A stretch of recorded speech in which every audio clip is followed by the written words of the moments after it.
हर महीने अपनी सैलरी से थोड़ा थोड़ा पैसा काट कर एनपीएस यानी नेशनल पेंशन सिस्टम में डालते हैं ताकि रिटायरमेंट के बाद आपको एक सुरक्षित भविष्य मिल सके। लेकिन जरा सोचिए, अगर वही पैसा किसी ऐसी कंपनी में लगा दिया जाए जो अभी तक घाटे में चल रही है तो? जी हाँ, सोशल मीडिया पर इस वक्त कुछ ऐसा ही खुलासा हुआ है जिसने कई निवेशकों और पेंशन धारकों को चौंका कर रख दिया है।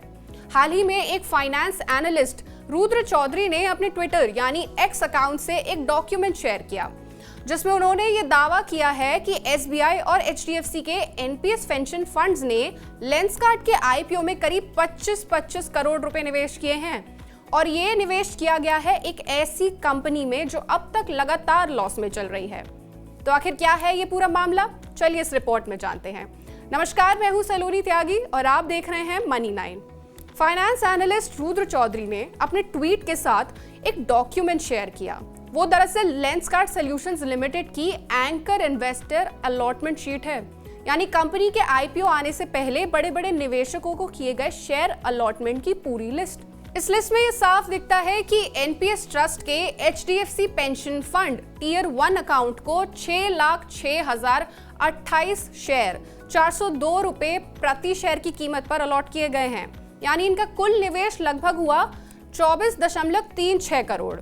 वहीं एनपीएस ट्रस्ट के एसबीआई पेंशन फंड के यूपीएस सीजी अकाउंट को 6,21,980 शेयर 402 रुपए प्रति शेयर के दाम पर मिले हैं। इनका कुल निवेश लगभग आया 25.03 करोड़, यानी दोनों का निवेश मिलाकर करीब 50 करोड़ का एनपीएस फंड लेंसकार्ट के आईपीओ में लगाया गया है। चलिए अब ये जान लेते हैं कि एंकर इन्वेस्टर्स होते कौन हैं। आईपीओ से ठीक पहले कुछ बड़े निवेशकों को एंकर इन्वेस्टर्स के तौर पर कंपनी के शेयर अलॉट किए जाते हैं। इसका मकसद होता है कि मार्केट में भरोसा पैदा करना कि बड़े बड़े संस्थान भी कंपनी में निवेश कर रहे हैं। लेंसकार्ट के आईपीओ में भी HSBC, Edelweiss, E Spring, HDFC pension fund, SBI pension fund जैसे कई बड़े नाम शामिल रहे। लेकिन यहाँ जो सवाल उठा है वो ये नहीं है कि किसने निवेश किया, बल्कि सवाल ये है कि निवेश किसके पैसों से किया गया। जरा सोचिए, एनपीएस में जो पैसा जमा होता है वो लाखों कर्मचारियों, सरकारी कर्मचारियों और आम निवेशकों की रिटायरमेंट सेविंग्स है। उनका एक ही मकसद होता है, सुरक्षित और स्थिर रिटर्न। ऐसे में जब वही पैसा किसी ऐसी कंपनी में लगाया जाता है जो अभी तक नुकसान में चल रही है तो जाहिर है कि लोगों के मन में कई सवाल उठेंगे। अब बात करते हैं लेंसकार्ट की, जिसमें ये निवेश किया गया है। ये कंपनी भारत की सबसे बड़ी आईवेयर रिटेल चेन में से एक है और स्टार्टअप जगत की जाना पहचाना ब्रांड भी। हालांकि कंपनी ने पिछले कुछ सालों में तेजी से ग्रोथ तो दिखाई है, लेकिन प्रॉफिट के मामले में ये अब तक स्ट्रगल कर रही है।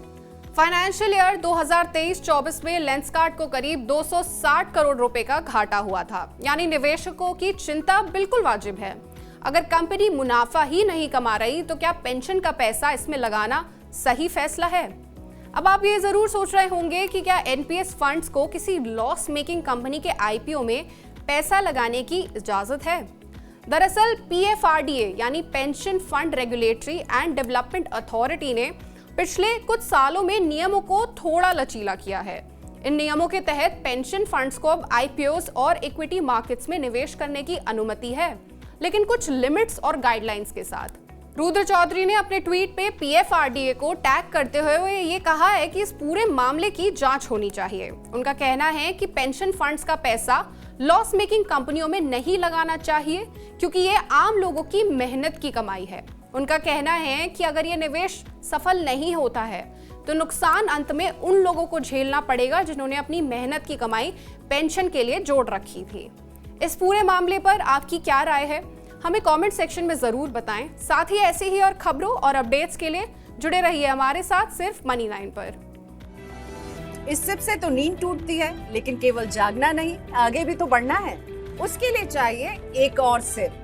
हर महीने छोटी छोटी रकम की इंस्टॉलमेंट यानी सिस्टमैटिक इन्वेस्टमेंट प्लान से शुरू कीजिए निवेश। लेकिन पैसे बढ़ाने वाली कौन सी सिप आपके लिए रहेगी अच्छी? म्यूचुअल फंड सिप से जुड़े हर सवाल का जवाब मेरी सिप मेरा सवाल। सोमवार से शुक्रवार 4 बजे मिलेंगे हम सिर्फ मनी 9 पर।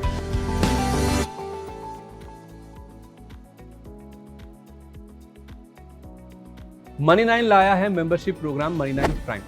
अब आपके दिमाग में कई सारे सवाल होंगे, मसलन आखिर क्या है ये मनी 9 प्राइम, आपके लिए यानी दर्शकों के लिए इसके क्या फ़ायदे हैं, और एक बड़ा सवाल ये कि मनी 9 प्राइम से आखिर जुड़ना कैसे है। तो इसकी पूरी जानकारी हम आपको देने जा रहे हैं।